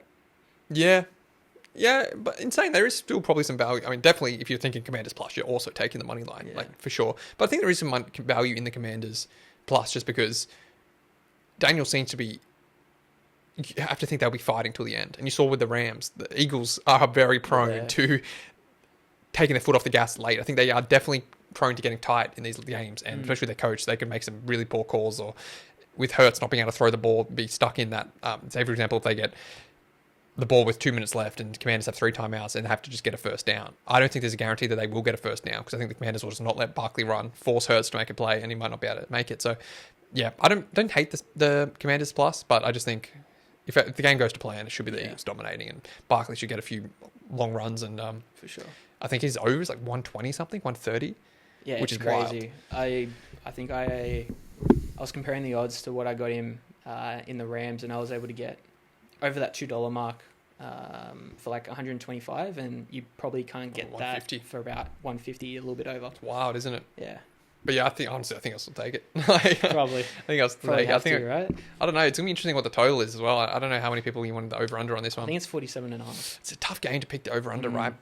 Because are the Commanders going to be able to move the ball offensively? Are the Eagles going to be able to put up points with the run? Like it could be. I don't know. Could be a weird one. I don't know. I might stay away from the total on this. Yeah. Speaking of totals, I didn't really talk about it, but the Ravens-Bills game landed on the 52. Oh, wow. I didn't even think about that. Yeah. I was on the 51.5. Unbelievable, right? Jeez. It looked like it was going to be under all game, too. Just Lamar just put it over at the end. But in the second half. Yeah. I feel like I was on the right side of that one. That's just one of those ones where the books, just again, I think so many of their numbers this week, the books just nailed it like 1 point. Like the Ram game, 0.5 point. The Chiefs game, 0.5 point. The Ravens game, that was pretty close. Like, so many of the games just fell exactly on what the books basically said they would. So the bookies, they take these playoff games seriously. So you got to make sure if you're not going to find much value in these lines. Like their lines are pretty perfectly set. It's really just which way you think is the correct side. Yeah, for sure. Next one. The big one. AFC. I mean, what a game. Yeah. This is the one I wanted. Bills and Chiefs. Yeah. At Arrowhead. Look, I wouldn't have hated Chiefs Ravens. That would have just been. I mean, to be fair, either one, it was excellent. For me, it's really the battle. Not really the battle of the QBs, to be honest, because Chiefs have so much more than Mahomes right now, right? The Chiefs defense. Yeah. But for Bills, it's really Allen v the Chiefs, really. Allen v the world. Yeah, pretty much. That's essentially how I see this one. Josh Allen is going to have another one of an all-timers. He's a great playoff performer, so he's going to have a good game, but he's going to have to play like he did in that divisional round loss against the Chiefs that few years ago where he just went just so clutch. Every time they need a third down, boom, he runs for it. Every time they need to make a play, he completes it. No turnovers, which he hasn't been doing, but I don't think he will. His role players are going to have to make plays. They can't get tight. Yeah. Can't have the drops. Can't have the fumbles from a wide receiver or running back. James Cook's going to have to be solid. Just do his part. It's exactly what I thought he had to do against the Ravens, and he didn't have to be that good, and they still won. Because I felt...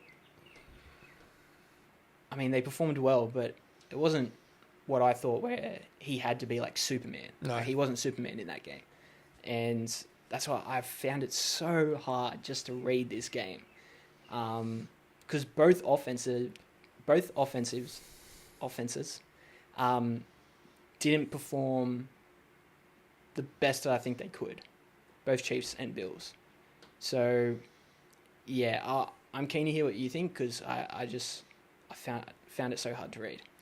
Yeah, like I see this one going down to the wire, to be honest. Like I think either way, it's going to be a close game. Maybe I don't think the Chiefs' offense is good enough to put a gap in this game. Like I think the Ravens' offense is far better than the Chiefs' offense. Yeah, and I think the Chiefs are going to struggle to score 28 plus. Like I think they'll be under that, and I think no matter as long as they score 25 or under, I think the Bills will be able to match them.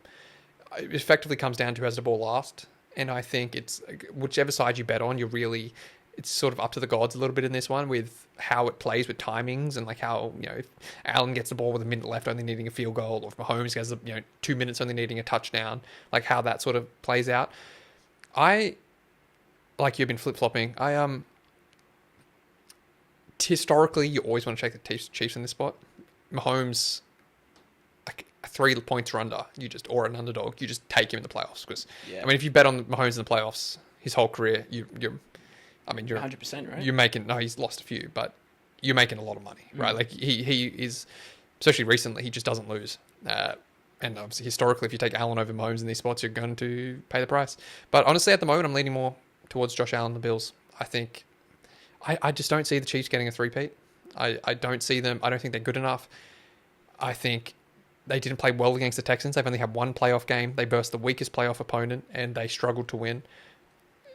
Bills, on the other hand, have had to dispatch the Broncos, beat probably the best offense left in the AFC in the Ravens, and not beat them well, but played a good, hard game in which they came out strong defensively, had a great mindset. I just think that team is right now, has the right demeanor. Like, I think they've got the right sort of aura about them. Like, they're coming out tough. It's sort of us against the world.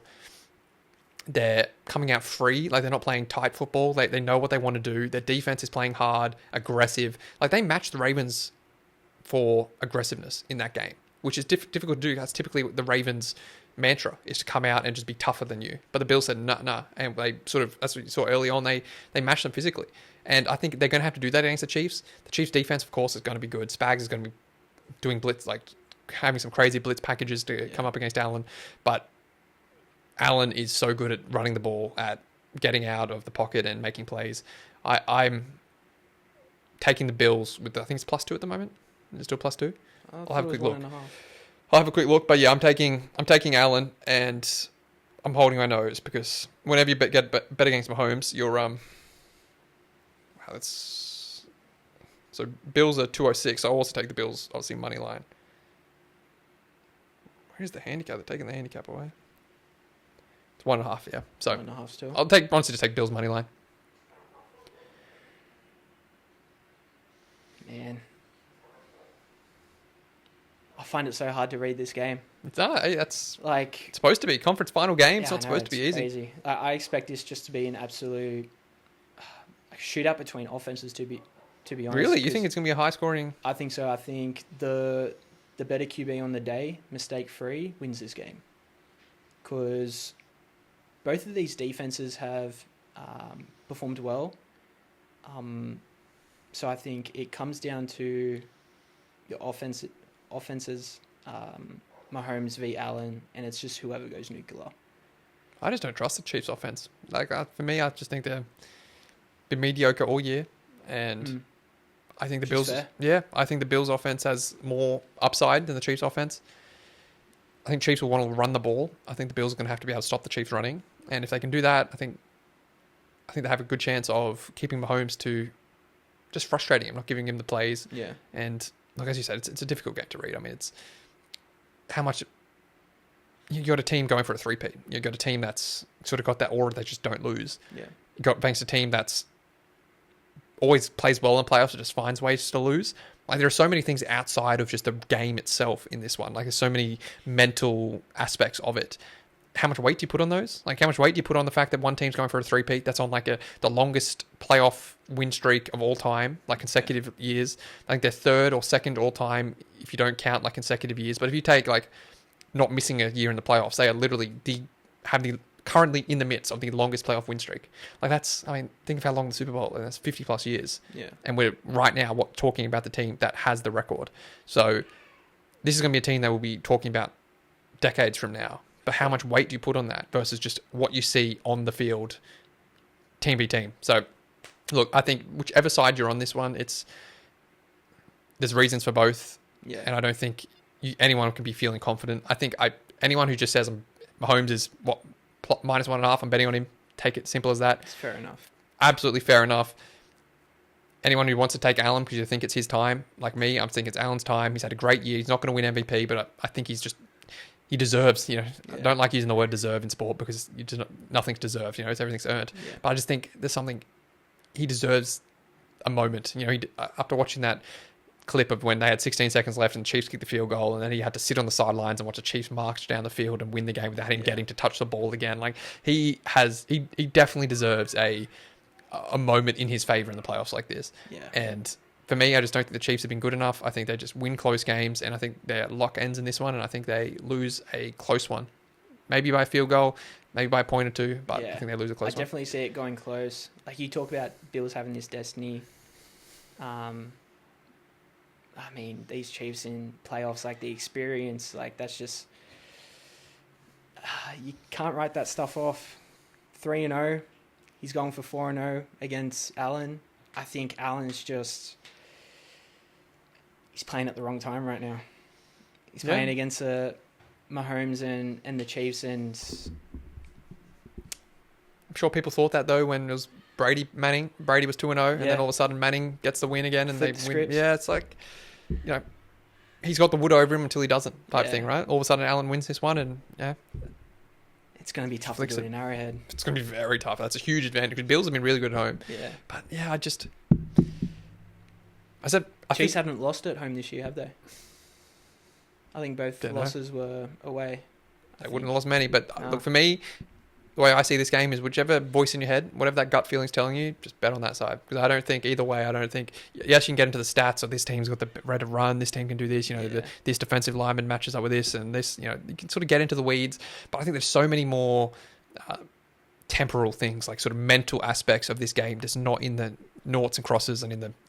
just the weight that comes behind it with these two teams when you so much... Everyone watching, it's going to be one of the most viewed games of all time, I'd say. Yeah. All the pressure, all the nerves, Chiefs going for the three-peat, Allen trying to finally win. Yeah, the hundreds of narratives going into this, all the drama, all the implications, just the history. I said the narrative history, plus it's just... Even the Kelsey stuff, he's so far away from Jerry Rice and all those records. So many different narratives, as we said, that are going to play a factor in this game for sure. So just watch and enjoy. This could be an all-timer. Has the potential to go just be another chink on the resume of this to have. I hope that's why I kind of hope Allen wins, because if it's 4-0, it's not really a rivalry, right? But it also is a rivalry because it's not been dominant, it's been close. Yeah. So if, when you look at those games, it's Allen has played. Yeah, it's not like Allen has just shit the bed and had a shocking game. Allen has played well enough to win at least two of those games. Yeah. Yeah. So as you said, I feel like you just got to trust your gut, really, and just pick one. So or just don't bet and just enjoy it. But I think for me, with these games, I just throw a bet on anyways. May as well. It's the end of there's 3 games left. Yeah, don't put too much on though. Because I have to pick one, I'll go the Chiefs. I'll just go Chiefs -1.5, and I'll pair that with the Eagles. Eagles minus. Yeah, I said game responsibly this week. It's tough to win on these conference final games. So the books know what they're doing. This is the ones with the few games they know. So I felt I feel like I have such a good read on Eagles Commanders, and then when I was looking at Chiefs Bills, I was like, bro, I don't know. I don't know what to do. I know. Knowing betting, we'll probably both be wrong about the Eagles game, and the one we're so sure about. We were so sure about the Lions, and that's the one we got wrong. So, we were both on the Bills, both liked the Chiefs, both liked Eagles. You're on the Rams, but you like the Eagles to win though, right? Yeah, so we picked 3 from 3, obviously all favourites, but the Lions one that just threw. I was on the right side of the handicap on all 3, apart from the bloody those bloody Lions. So you just don't know. Playoffs, anything can happen. Both teams are obviously good, and how much weight do you put on the narratives going into it? It's unbelievable. It's going to be such a good weekend. I'm so keen. Do you like that they're both on Sunday, or do you like one on each? One on Saturday, one on Sunday. Selfishly, I'd like one on each day. I think I'd like one on each. Only because I wonder why they do it on the same day. I day. work on Mondays. Yeah, I wonder why they. You'd think they'd get better viewership if you put it prime time both days. Yeah, they're probably it's just like the 1 day extra rest or something like that. I'm guessing. True, but I don't know. Because you have the divisional game, you have the 2 on Saturday, 2 on Sunday. Yeah, and then they decide, no, we're just gonna put both on Sunday. I understand for Sunday is football, right? So you just make Sunday the day. And I get it. I'm sure the Sunday afternoon, the Eagles game is going to be... in the regular season, viewership's going to be crazy. 12 games a Sunday. So his viewership's still going to be wild, that afternoon game in Philly. I don't know what the weather's going to be like. I'm guessing it's going to be pretty cold in Kansas and Philadelphia. Not as bad, but it's still going to be cold. It'll still be cold, yeah. Yeah, well, that's it, I guess, for the preview. We'll see you. It is. Next NFL talk will be probably fresh after that game. Hopefully it'll be an exciting one and we can come here and... have some cool things to react and talk about, hopefully. Hopefully nothing negative. Hopefully a lot of... No drops, only positives. Yeah. No late game. I hope Allen does throw some late game intercept or something. That would be a killer. I just want someone go nuclear, and that's the reason that they won. Allen does some crazy Another drive. 13 seconds. Allen does a 30-second touchdown drive to win the game. 10-second drive. That would be excellent, wouldn't it? Just to one-up it. Yeah. Yeah, that'll be wild. So, fingers crossed. I think we're in for 2 pretty good sets of games. Eagles can go very one-sided, but I think that it'll be good to watch. For sure. Yeah. Do you want to touch on the Big Bash or just... Yeah, we can. Yeah, just be quick. I mean, I think we've been going for a while. Yeah, well, tonight's the Sydney v Sydney Derby. Should be a great game. Hopefully the rain stays away, which I think it will. But yeah, it should. Typically Sydney games, I mean, just get rained out like crazy. Well, the last one did, unfortunately. Yeah, it should be good. There's no rain forecast. I just think it's great that it's Sydney v Sydney to get into the final. So good. Thunder won a weird game against the Stars and a terrible pitch in at Homebush. Yeah, the slow pitch, got it done. spinning and close. Like I was saying to Paris when I was watching the game, I was like, surely in a final you just want a high scoring game. Like just put a road on there and just let the batters bat. Like why are we putting these slow pitches? I'm sure the SAG as well is probably gonna be a slow pitch, a lot of spin. The ball's going to turn up. I think it's meant to be pretty flat. You think it's going to be a flat one? Yeah, I think it's meant to be pretty flat. So we're actually going to see some pace. It'll be a bit different. I hope so. Because last time when I watched the match at the SCG last year, I think it was 130 played 120 or something. It was boring as. There was no 6 in the first innings. Like God. So hopefully, it's a high scoring game, and the winner obviously will play the Hobart Hurricanes in Hobart, which will be a tough matchup. Tough matchup. They're good bowlers.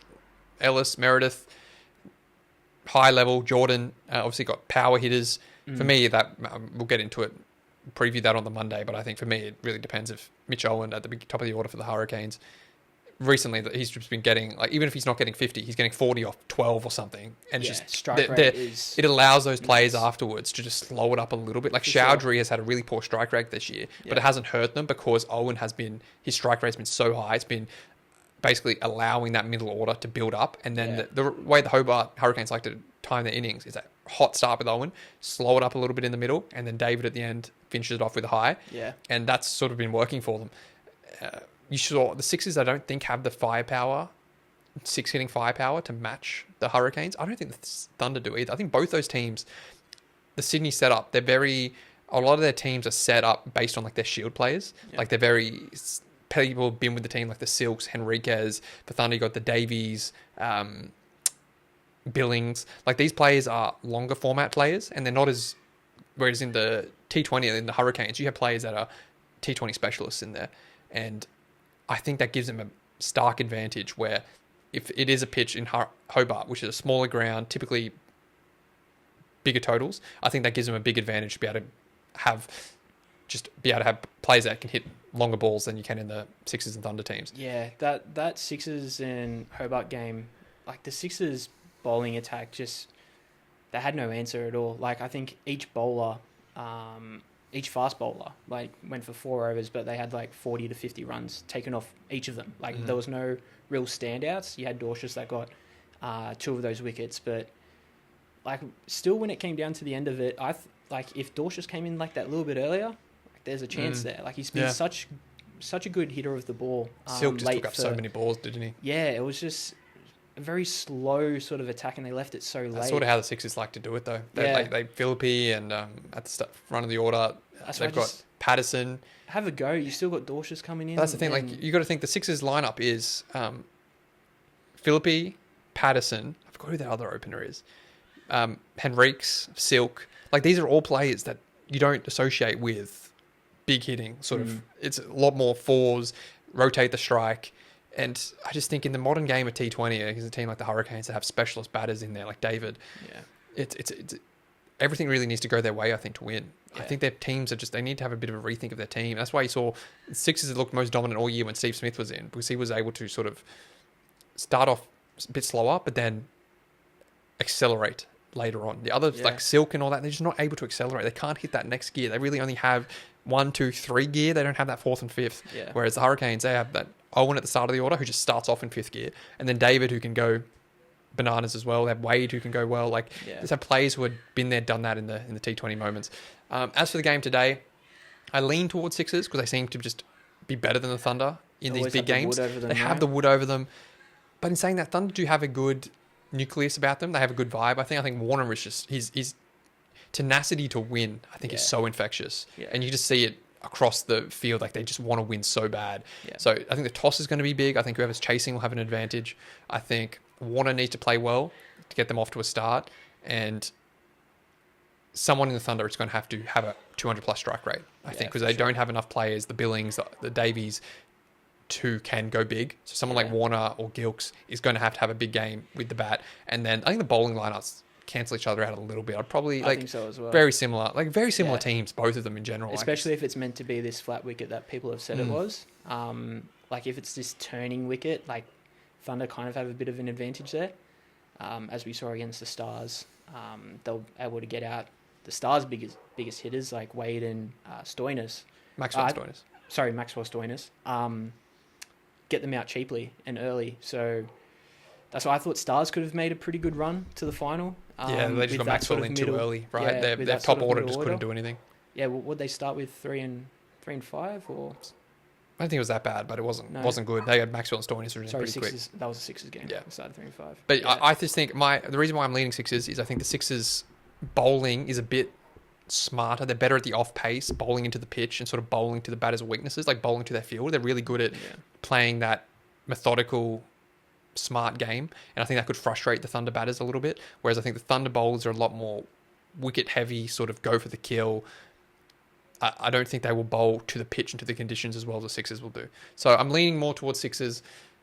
Thunder could totally win this though. Like I'm not writing them off at all, but just historically, Sixers in this spot just win these games. Yeah. So and I think Sixers are actually underdogs. I'll double check. No, you sure? So. I'm pretty sure Thunder is still paying $2 because that's how I'm hedging. You hedging? Yeah, I'm a Sixers fan, so right. I like to see the Sixers win. But you're right. 204 for Thunder. I mean, that's interesting. So I'll just put some money on Thunder, and if they win, I double my money. If they lose, Sixers win. I think it comes down to Warner. Does he? Sure. He got out cheaply in that last game. Can he get off to a start? Can he either bat through the innings with it doesn't have to have a massive strike rate, but still be a positive strike rate, 40 off 20 something or 50 off 30 something, or can he just go bananas early and just set them up? Because I said the Thunder are going to need someone to go big, and I don't know who it's going to be, but they don't really have many players outside of Warner who can sort of they really miss Sams. He was someone that could go bananas late in the innings. Like he won them that game where they had no right of winning earlier in the year, where he just went off Lloyd Pope against the Strikers, and he just took him for like 30 or something off that over and won the game. With him out, they don't really have people that can do that. So I said if it is a flat pitch, it actually makes it really interesting, doesn't it? Because for me, it's essentially going to come down to which players can accelerate and have a bigger strike rate. Yeah, and I think that's going to be batters can show out. Sort of get out of that third and fourth gear and just go berserk. Should be a good viewing though. I reckon the crowd will get out there. Hopefully the weather stays out. Hopefully it's not too windy like it was the last time. Yeah, that should be a great. I mean, semi-final, winner goes to the grand final, Sydney Derby. We haven't had this in ages. Typically the Thunder have been right down the bottom, so it's going to be good to see. And Sixers have been there and done this plenty of times. I think it's fitting if Sixers go in and lose to the Hurricanes in the final. That's how I see. I think Hurricanes win in the final. I just think they have a sense of destiny. I think being at home, their fans are great. They'll go out and sell that place out. They'll be so bought in. I think they have obviously with the Hurricanes. We'll get into it when we preview it, but the Hurricanes, because they do have that high strike rate batting, they are prone to get, like if Owen gets out early and David gets brought in the middle overs rather than later on, they do definitely have there is a worry that the Hurricanes their aggressive play style could backfire on them. It's like a collapse. Yeah, like Owen, he's been going bananas the last 5 games, but what if this is the one game where he gets out cheaply, right? So, and that could happen, but I think, at the moment I'm leaning Sixers win and then Hurricanes win. I think so. Yeah. Yeah. You with me? I hope for Sixers, but I feel like Hobart's kind of got the edge at the moment. As you said, that crowd, they're going from they're only getting 8,000 there to they're crazy. Almost selling it out to about it's awesome to watch. 45K? Awesome to watch.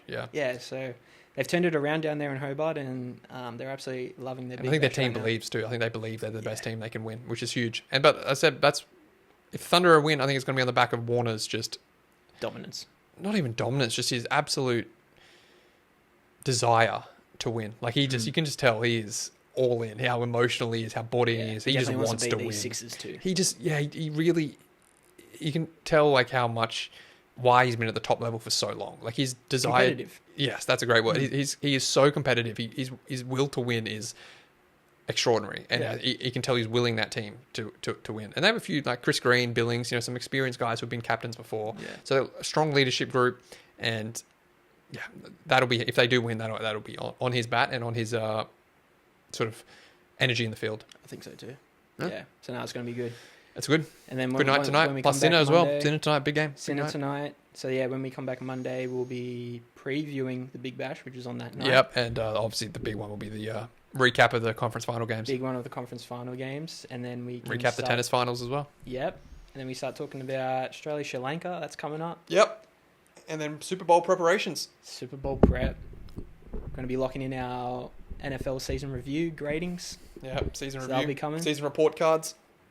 And I feel like part because there's obviously been a lot of coaching changes as well. Yeah, for we the haven't even NFL, touched so on Ben Johnson. Yeah, we can touch on that in our season review. Basically, just talk about what the teams are looking. True, looking of course. like When next we year. touch on Chicago and Lions, Yeah. so that'll come up.